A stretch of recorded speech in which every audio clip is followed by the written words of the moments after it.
Hello everyone, this is Latoya of Infinite Nature and I am back with a new video. So today I am talking about eating raw in the wintertime.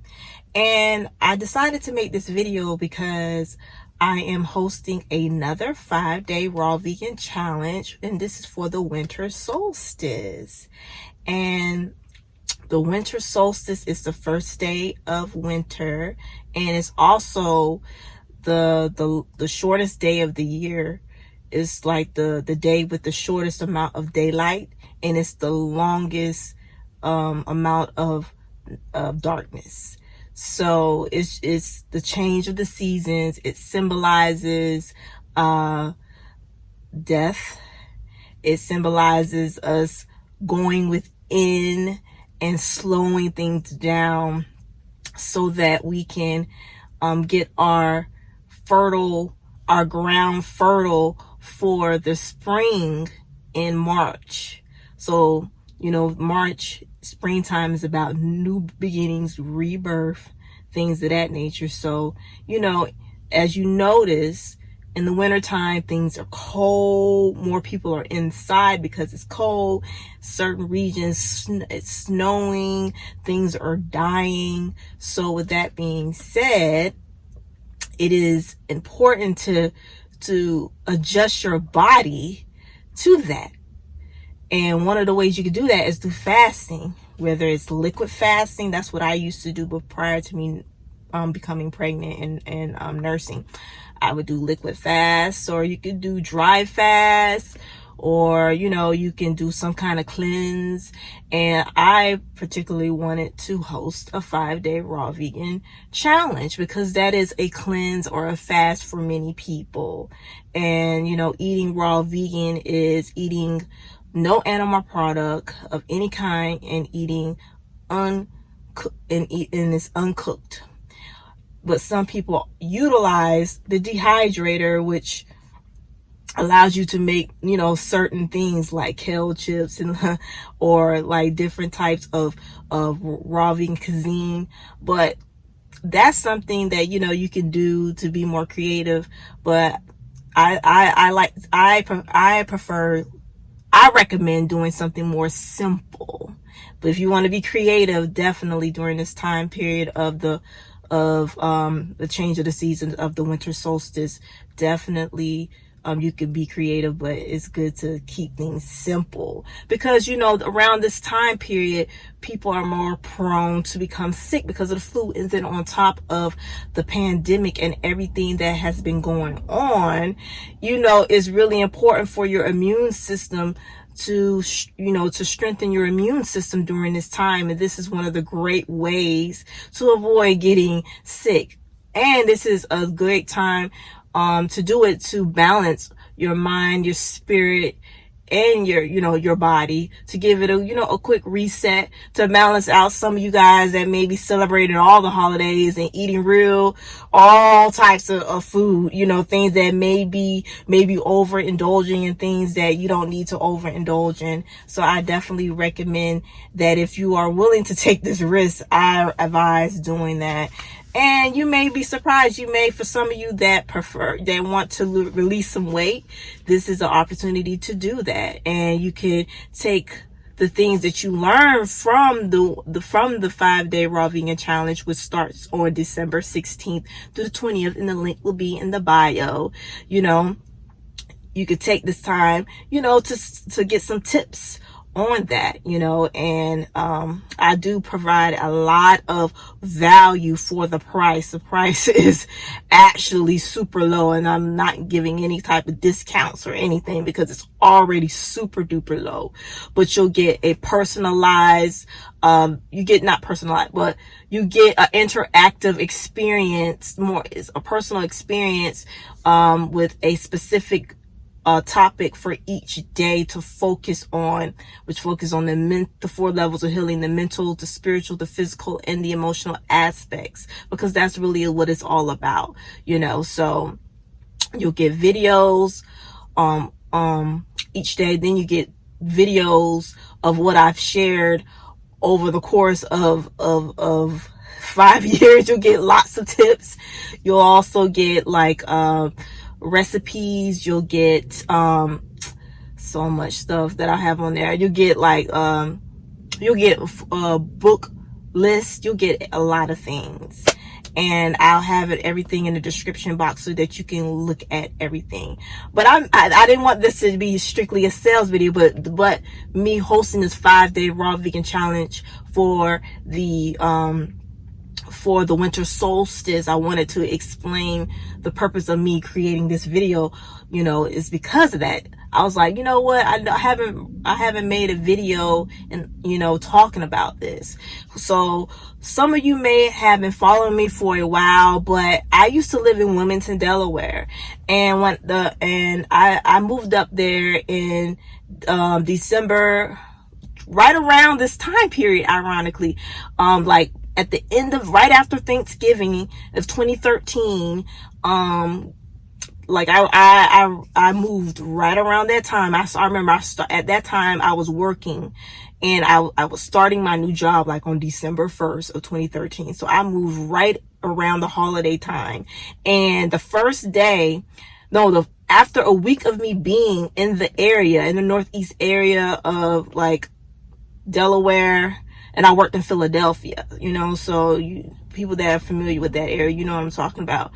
Well, my first week after being there, it snowed 8 inches. Now, mind you, I'm from Savannah, Georgia, okay? I grew up in the South, okay? The closest that I got to real snow was seeing it in pictures of me being a little girl, looked like in North Carolina with, cause my family at one point in time lived in North Carolina. And yeah, so that's the closest that I saw myself in a picture. It was full of snow is when I was a baby. I was probably like 2 or 3 years old, no telling.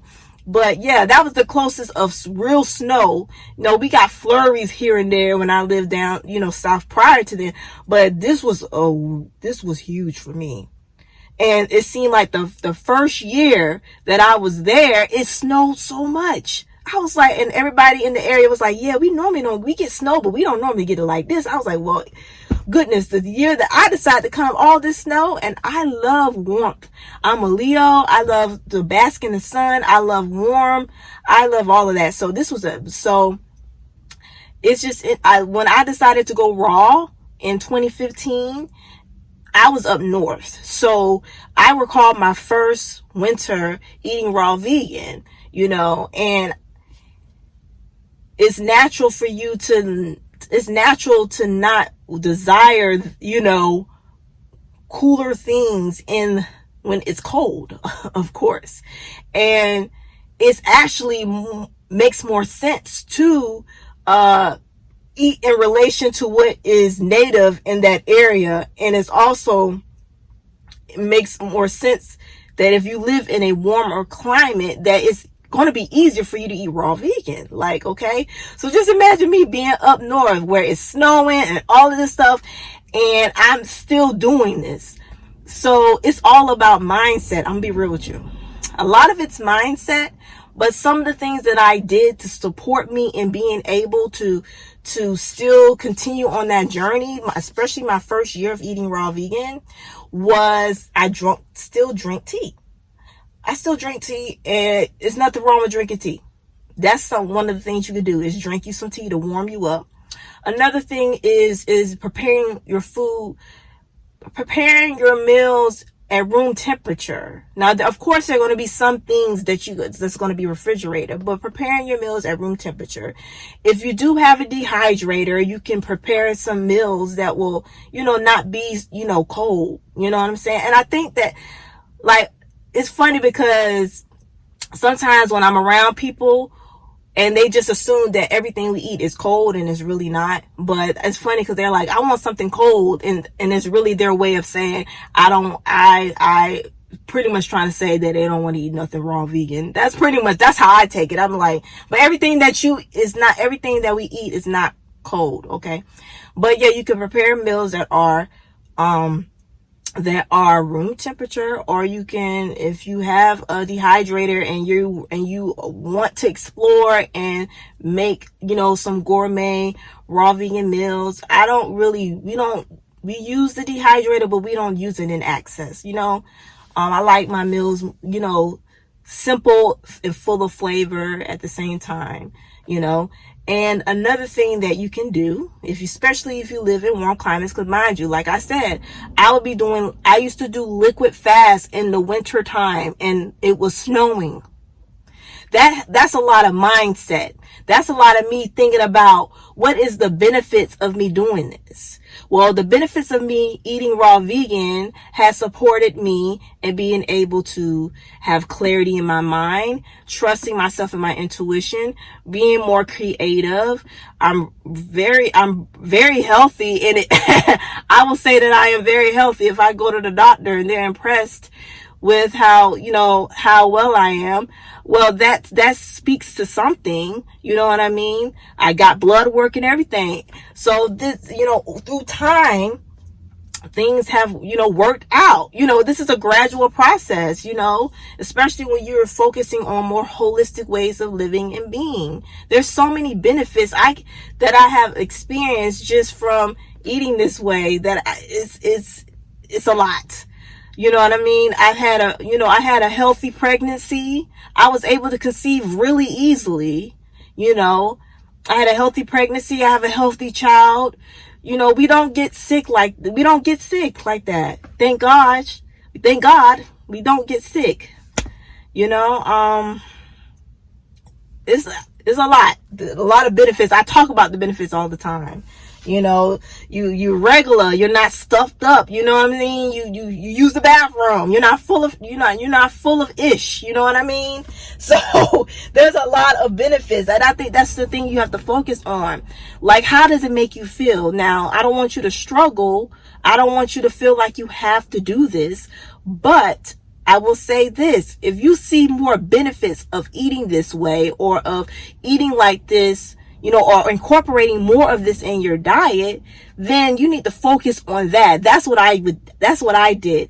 The benefits surpass the feelings. And plus, I learned how to dress living in the Northeast. Living in up north, I learned how to layer myself to where now down south, I learned how to dress in layers. Like right now, it's starting to get cooler. It's starting to, the energy of winter is really coming along. So I am in layers. I have layers on. I have this jacket on. I have the scarf. I have a shirt underneath this, and I have this, long sleeve, and I have boots on. I have a long skirt on, and if it was colder outside, then I would have a heavier coat on along with this lighter sweater.